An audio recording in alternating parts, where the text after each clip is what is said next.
សួស្តីថ្ងៃនេះបងប្អូនយើងនិយាយអំពីបញ្ហាសុខភាពមួយដែលមានសារៈសំខាន់ខ្លាំងណាស់គឺជាជំងឺបេះដូងជំងឺនេះគឺជាបញ្ហាសុខភាពដ៏ធ្ងន់ធ្ងរនិងជាការស្លាប់ធំជាងគេបំផុតមួយនៅកម្ពុជានិងទូទាំងពិភពលោកតោះយើងមកស្វែងយល់ពីវាដើម្បីការពារខ្លួននិងក្រុមគ្រួសាររបស់យើងជំងឺបេះដូងតើគឺជាអ្វីជំងឺបេះដូងឬជាទូទៅគេហៅថាជំងឺបេះដូងនិងសរសៃឈាមបេះដូងមានដូចជាជំងឺគាំងបេះដូងកើតឡើងពេលឈាមមិនអាចហូរទៅកាន់បេះដូងបានដោយសារសរសៃឈាមដែលផ្គត់ផ្គង់បេះដូងត្រូវបានរំពាត់ជំងឺសរសៃឈាមបេះដូងសរសៃឈាមក្នុងបេះដូងកាន់តែចង្អៀតឬត្រូវរំពាត់ដោយសារសារធាតុខ្លាំងតើវាមានអាការៈអ្វីខ្លះសូមតាមដានទាំងអស់គ្នាសូមប្រុងប្រយ័ត្នប្រសិនបើអ្នកមានអាការៈទាំងនេះអាចជាសញ្ញានៃជំងឺបេះដូង1. ឈឺទ្រូងមានអារម្មណ៍ស្រាវឬធ្ងន់នៅកណ្ដាលតាមទ្រូង 2. ដកដង្ហើមខ្លីឬពិបាកដកដង្ហើម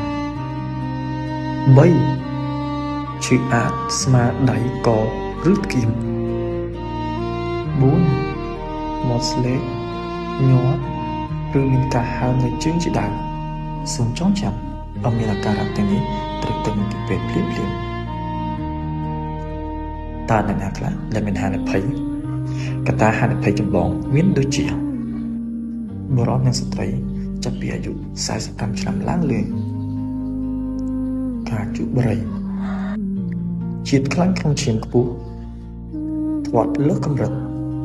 គ្មានសកម្មភាពអង្គុយច្រើនឬក៏ប្រវត្តិគ្រួសារមានជំងឺនេះតើយើងអាចការពារបានយ៉ាងដូចដេចជំងឺបេះដូងអាចកាត់បន្ថយហានិភ័យបានដោយការផ្លាស់ប្ដូររបៀបរស់នៅ 1. រស់នៅប្រកបដោយសុខភាពបរិភោគអាហារប្រកបដោយជីវជាតិដូចជាបន្លែនិងផ្លែឈើបន្ថយអាហារមានជាតិខ្លាញ់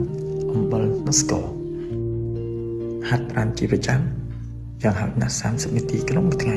រក្សាទម្ងន់ឲ្យបានល្អ 2. បបង់ចោលទម្លាប់អាក្រក់ឈប់ជក់បារីនិងជៀសវាងពីការជក់បារីឈប់ញ៉ាំស្រាឬប៉ះពាល់ស្រាតិចតួចបំផុត 3. តាមដានសុខភាពវាស់សម្ពាធឈាមនិងពិនិត្យជាតិខ្លាញ់ក្នុងឈាមជាប្រចាំប្រើថ្នាំតាមការណែនាំរបស់គ្រូពេទ្យការយល់ដឹងអំពីជំងឺបេះដូងគឺជាជំហានដំបូងនៃការការពារតាមរយៈការផ្លាស់ប្ដូររបៀបរស់នៅតិចតួច